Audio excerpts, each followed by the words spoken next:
Today, we return to the zombie-infested shopping mall of Capcom's Dead Rising via a Deluxe Remaster, a brand new take on the 2006 original built on RE Engine.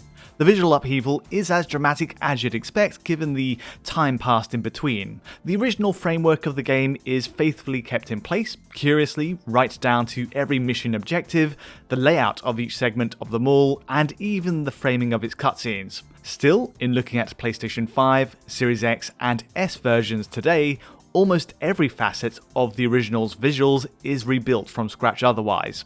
The Deluxe Remaster boasts fully updated character models, textures, a new lighting model, added vegetation, and, most crucially, an optional modern controller scheme that lets players both move and shoot simultaneously.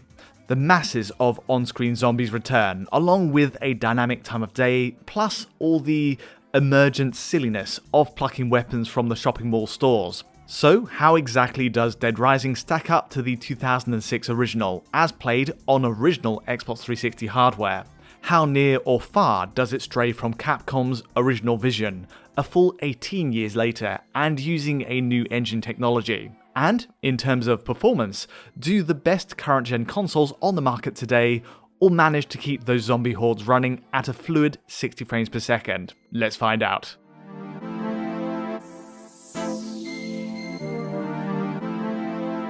Looking back, there's a certain charm to the Xbox 360 original's visual style, quirks and all.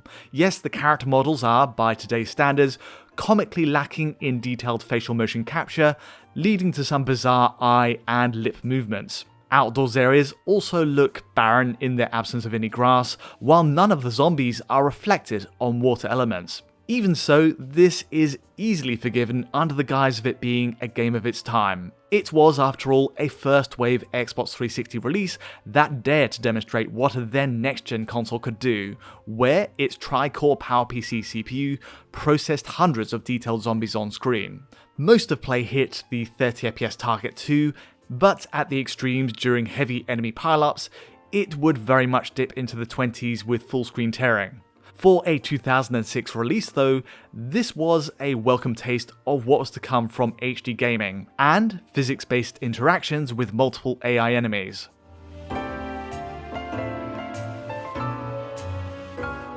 Two console generations on, the Deluxe Remaster, shown here on PS5, keeps the layout of the Willamette Parkview Mall the same. In fact, this even includes its loading screens, where every area is still segmented via a fade to black between each part of the mall.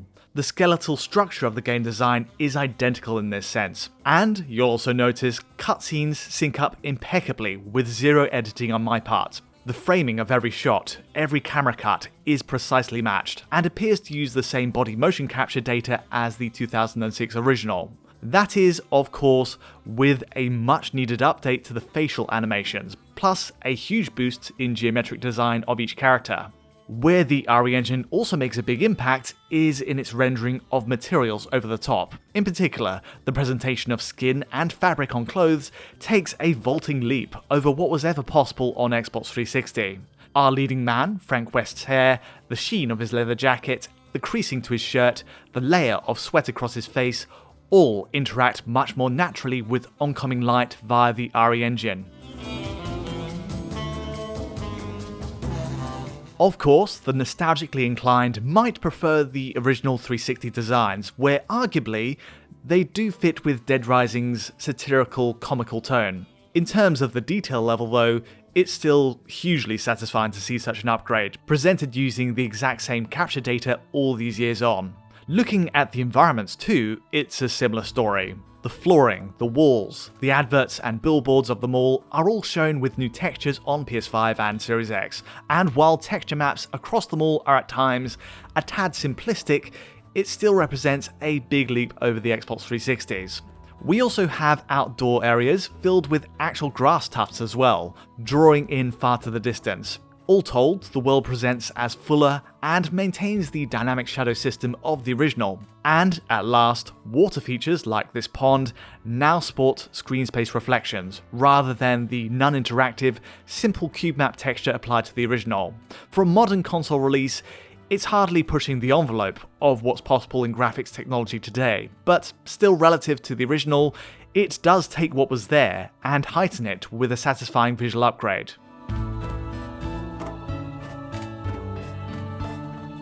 In optimizing for current gen machines, the bottom line is that PS5 and Series X run with a native 4K resolution target, and all consoles aim for 60 frames per second, 9 times the resolution then of the original 360 game and at double the frame rate, with a huge range of visual upgrades in between.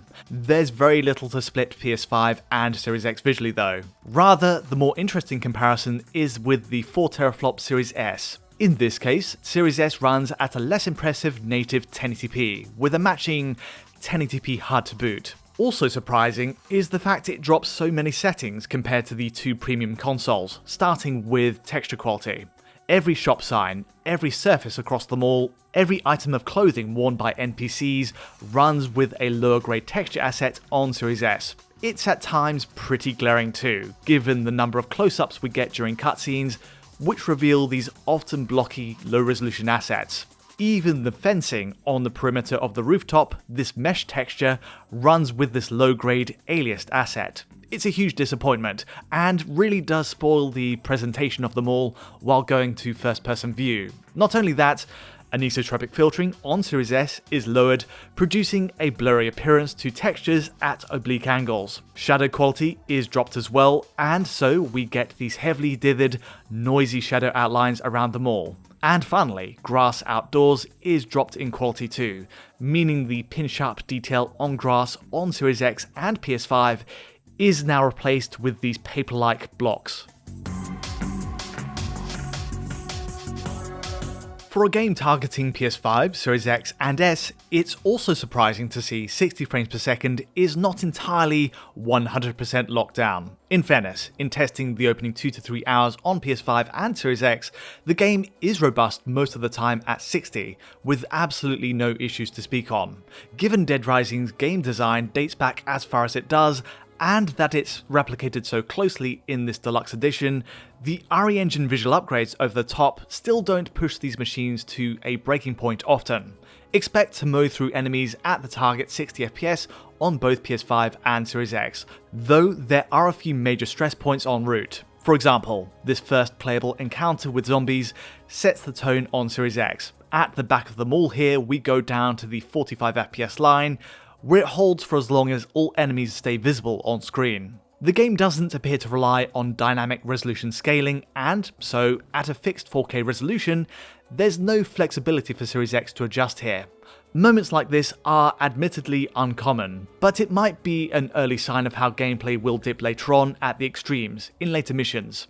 Curiously, testing PS5 in the exact same spot shows a clear performance lead on Sony's machine. Again, it's the same point filled with zombies, but it only goes down to the low 50s here.